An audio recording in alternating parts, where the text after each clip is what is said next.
Buenas tardes, estimados estudiantes. En esta ocasión dar la bienvenida a este ciclo de clases virtuales que a partir de esta clase en adelante vamos a utilizar como una herramienta de apoyo para el aprendizaje de la materia, que es auditoría impositiva. Bueno, mencionar el uso de la tecnología, las tecnologías actuales que tienen mucho que ver con nuestra profesión, con nuestra carrera, y la utilización adecuada de estos medios para, en este caso, para un aprendizaje eficaz de los componentes de la materia. También indicarles que las clases las vamos a impartir tanto virtual como de manera presencial. En esta ocasión va a ser una clase virtual, continuando la clase anterior referido a lo que es el código tributario. Entonces, a continuación vamos a explicar de manera resumida y sintética el contenido de todo el cuerpo normativo del código tributario.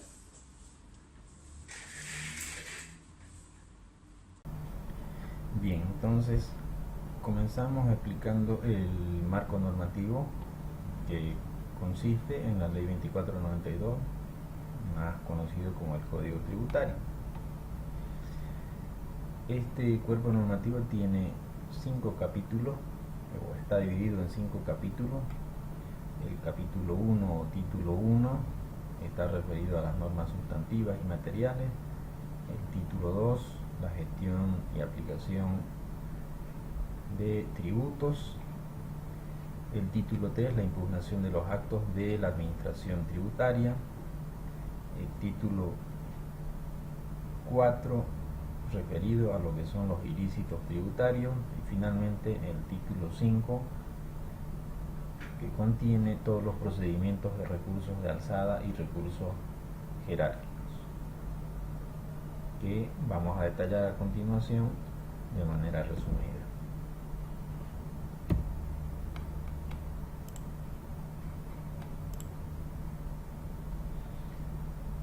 Bien, entonces vamos a empezar indicando qué son los tributos. Los tributos son obligaciones en dinero que el Estado impone en su ejercicio de poder, ¿no? Eso nos indica el artículo 9 del Código Tributario, del cual hemos mencionado, ¿no? Entonces, ¿cuál es la intención, cuál es la necesidad de los tributos? Bueno, primero indicar que los tributos son administrados por diferentes administraciones tributarias, como ser a nivel nacional, por ejemplo, por impuestos nacionales. También podemos citar la aduana nacional. A nivel departamental, el gobierno autónomo departamental de cada departamento de nuestro país, y a nivel municipal, los gobiernos municipales de cada sección. ¿Cómo se clasifican estos tributos? Bien, se clasifican en impuestos, en tasas, en contribuciones especiales y en patentes, ¿no? Estos impuestos estos tributos son incorporados mediante leyes tributarias en las diferentes administraciones tributarias para su administración.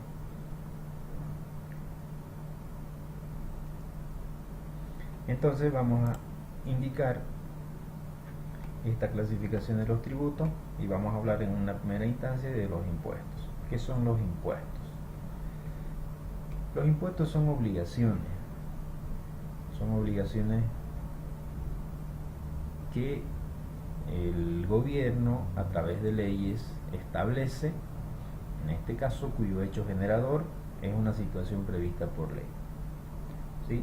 Por ejemplo, en el caso de impuestos podemos citar como ejemplo el impuesto al valor agregado, IVA, el impuesto a las transacciones, el impuesto a la utilidad de las empresas, etcétera, ¿no? Entonces, esos impuestos nos indica el Código Tributario que están previstos a través de una ley.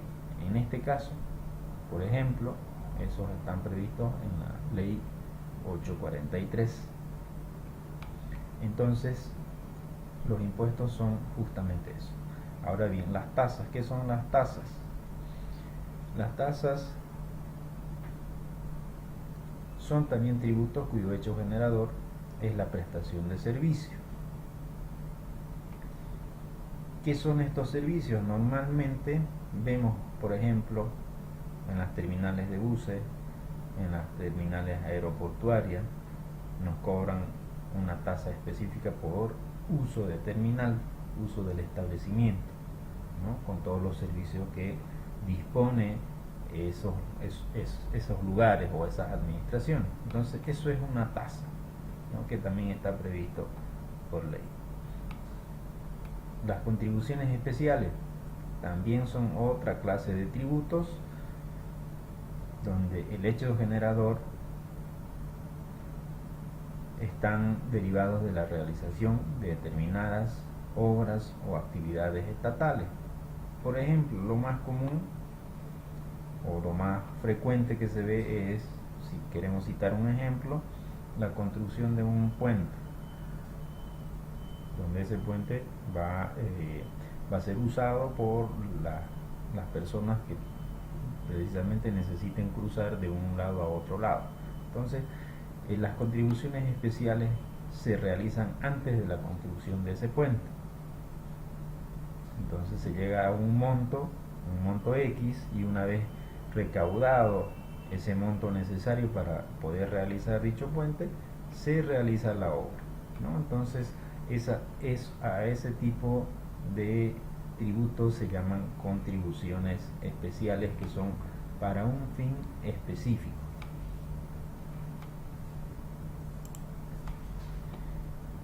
Otra clase de tributos son las patentes municipales. Estas patentes municipales tienen su hecho generador en el uso o aprovechamiento de bienes de dominio público. Ahora, ¿cuáles son estas patentes municipales? Bueno, en las diferentes administraciones tributarias de tipo municipal podemos ver, por ejemplo, un ejemplo son las licencias de funcionamiento que se pagan de manera anual a través de un mecanismo de establecimiento de una tarifa anual, ¿no? Entonces esos son las patentes municipales que están clasificados dentro de los tributos previstos en el Código Tributario. Bien, ahora una vez conocido la clasificación de los tributos, es importante también ver los sujetos de la relación jurídica tributaria. En ese entendido, vamos a decir que existen el sujeto activo, el sujeto pasivo y los terceros responsables. ¿Quién es el sujeto activo? Pues bien, en este caso es el Estado. El Estado en el entendido de los impuestos o los tributos de nivel central o de nivel nacional. Va a ser sujeto activo de nivel departamental cuando nos refiramos a los impuestos, a los tributos establecidos por las gobernaciones, o también va a ser sujeto activo las alcaldías municipales cuando sean impuestos o tributos alcanzados en el territorio de ese municipio. Entonces, el sujeto activo es el que establece los tributos y administra. Los sujetos pasivos. ¿Quiénes son sujetos pasivos? Es toda la población en general, llamado también contribuyente. Son los que tienen la obligación por generar una actividad, por desarrollar una actividad, están sujetos a determinados tributos. Entonces, el sujeto pasivo son los contribuyentes.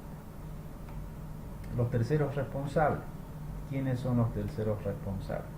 Son aquellas personas ajenas al sujeto pasivo, que sin ser sujeto pasivo hacen la representación o realizan las declaraciones o realizan los pagos del sujeto pasivo.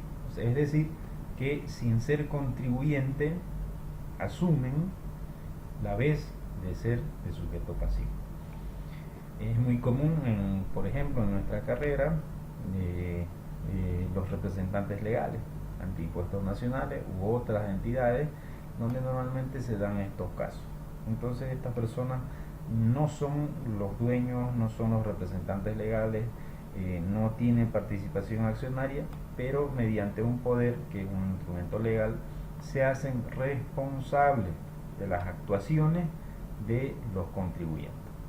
Es muy común ver esto en nuestra profesión, a contadores, auditores, asumir esa responsabilidad. Bien, ahora hablaremos de los elementos del impuesto. ¿Cuáles son sus elementos? Es importante conocer los elementos de los impuestos porque nos va a permitir con claridad establecer la aplicación justamente de todos los tributos establecidos por ley. Entonces, estos elementos son, por ejemplo, los sujetos. Dicho de otra manera, ¿quién? ¿Quién es el sujeto?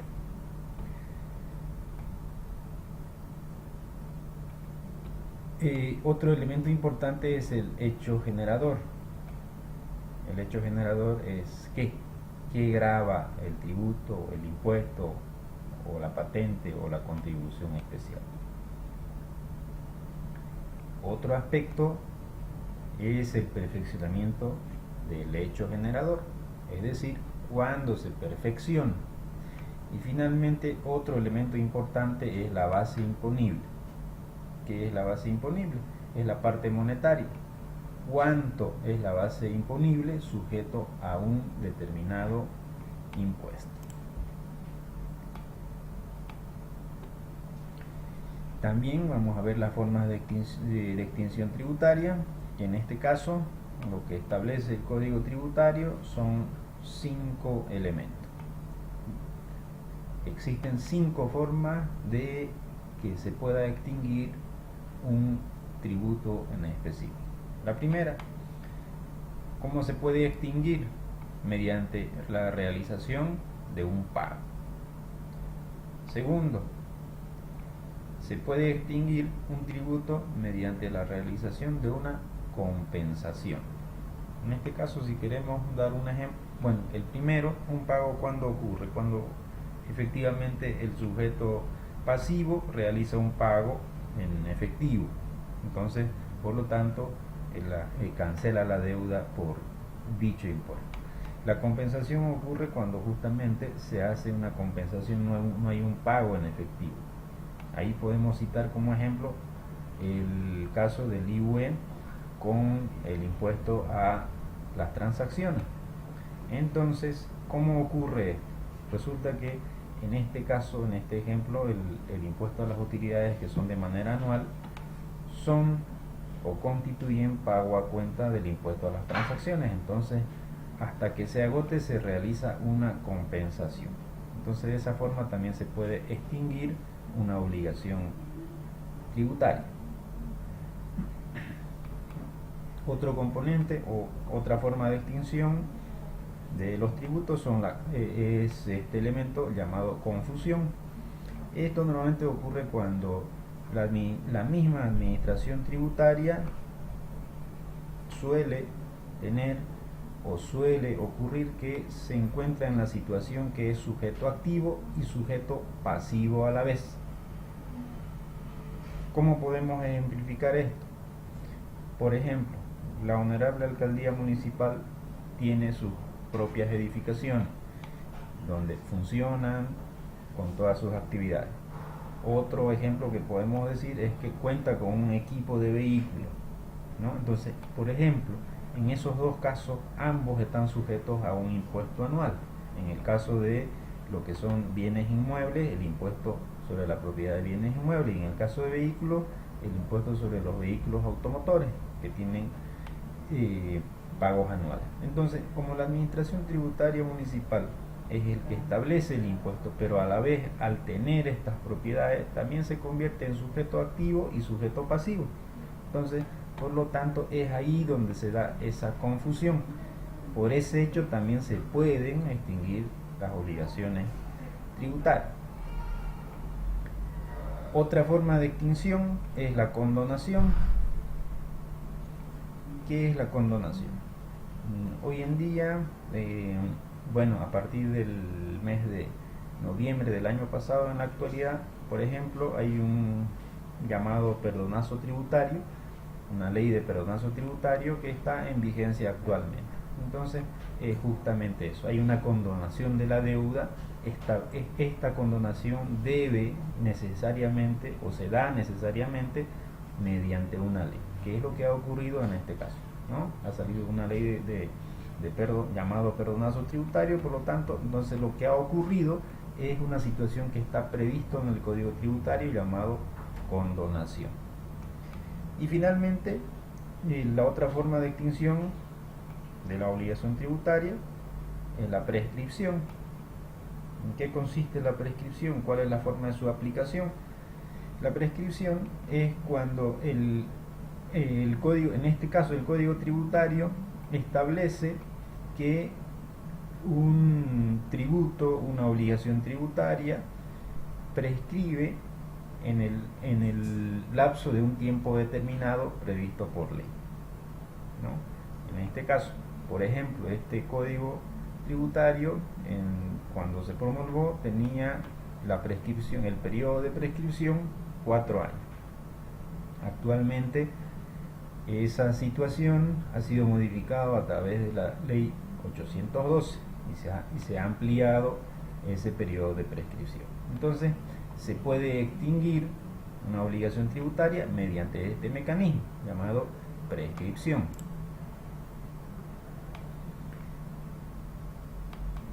Bien, entonces acá tenemos, por ejemplo, lo que acabamos de mencionar hace un momento, ¿no? Las formas de extinción, los pagos, ¿no? Puede ser pago total, ¿no es cierto?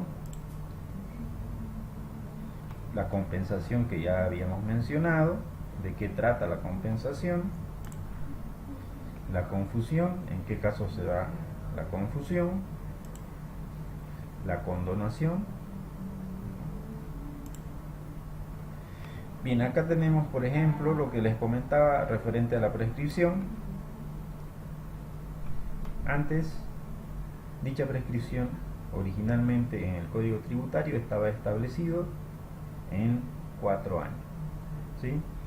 Entonces, ¿esto qué significa la prescripción? Significa que el sujeto pasivo tenía la obligación de guardar toda la documentación durante estos 4 años.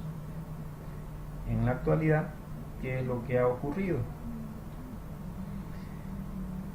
Ha ocurrido que estos 4 años se han convertido en mayor tiempo a través de leyes financiales, que ha sido un caso particular que se dio en nuestro país, que